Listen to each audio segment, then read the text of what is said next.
বাংলা নববর্ষ ১৪৩৩ উদযাপন উপলক্ষে শেরপুর সদর উপজেলার কুঠুরাকান্দা ভাঙ্গরবাড়িতে বর্ণাঢ্য বৈশাখী মেলার আয়োজন করেছে নবজাগরণ যুব সংঘ।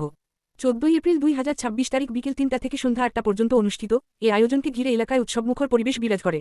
অনুষ্ঠানে প্রধান অতিথি হিসেবে উপস্থিত ছিলেন জেলা পরিষদের প্রশাসক ও শেরপুর জেলা বিএনপির সাবেক সদস্য সচিব জনাব এবিএম মামুনুর রশিদ পলাশ।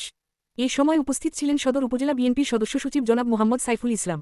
বিশেষ অতিথি হিসেবে উপস্থিত ছিলেন শেরপুর সদর উপজেলা যুবদলের আহ্বায়ক মোহাম্মদ পারভেজ আহমেদ এবং ৭ নং ভাতশালা ইউনিয়ন পরিষদের ভারপ্রাপ্ত চেয়ারম্যান কফিল উদ্দিন। অনুষ্ঠানের উদ্বোধক ও সভাপতিত্ব করেন শেরপুর সদর থানা বিএনপির সদস্য মোহাম্মদ রইজ উদ্দিন রইজ, যিনি বৈশাখী মেলা কমিটির সভাপতির দায়িত্ব পালন করেন। মেলা কমিটির সাধারণ সম্পাদক ও সিঙ্গাপুর প্রবাসী মোহাম্মদ রুবেল আহমেদ অনুষ্ঠানটি সঞ্চালনা করেন। ভাতশালা ইয়ং স্টার্স ক্লাব ও নবজাগরণ যুব সংঘের যৌথ উদ্যোগে আয়োজিত এই মেলায় গ্রামীণ ঐতিহ্যবাহী নানা আয়োজন, দোকানপাট ও সাংস্কৃতিক পরিবেশনা দর্শনার্থীদের আকর্ষণ করে। আয়োজকরা জানান, বৈশাখী মেলার মাধ্যমে গ্রামীণ সংস্কৃতি ও ঐতিহ্য নতুন প্রজন্মের কাছে তুলে ধরাই তাদের মূল লক্ষ্য।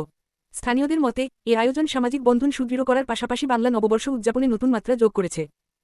কুঠুরাকান্দা সরকারি প্রাথমিক বিদ্যালয়ের সামনে পহেলা বৈশাখ মেলা উদযাপন উপলক্ষে আজকের এই আনন্দ মুহূর্তে আমি সকলকে জানি আমার পক্ষ থেকে পহেলা বৈশাখের শুভেচ্ছা।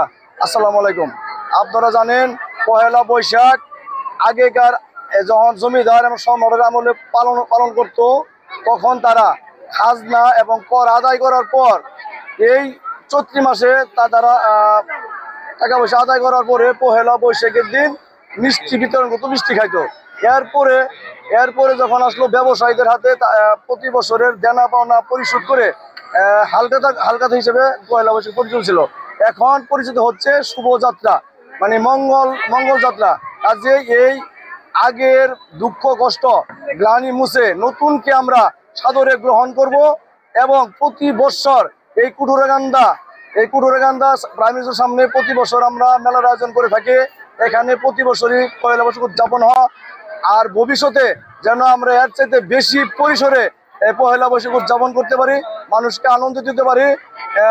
তারপর এই মেলা যারা আয়োজন করছে তাদেরকে আমার পক্ষ থেকে আন্তরিক অভিনন্দন, শুভেচ্ছা। যারা এই মেলায় শ্রম দিয়েছেন তাদেরকে আমার ব্যক্তিগত পক্ষ থেকে শুভেচ্ছা, এবং যারা আর্থিকভাবে সাহায্য সহযোগিতা করেছেন তাদেরকে আমি আন্তরিক অভিনন্দন জ্ঞাপন করছি।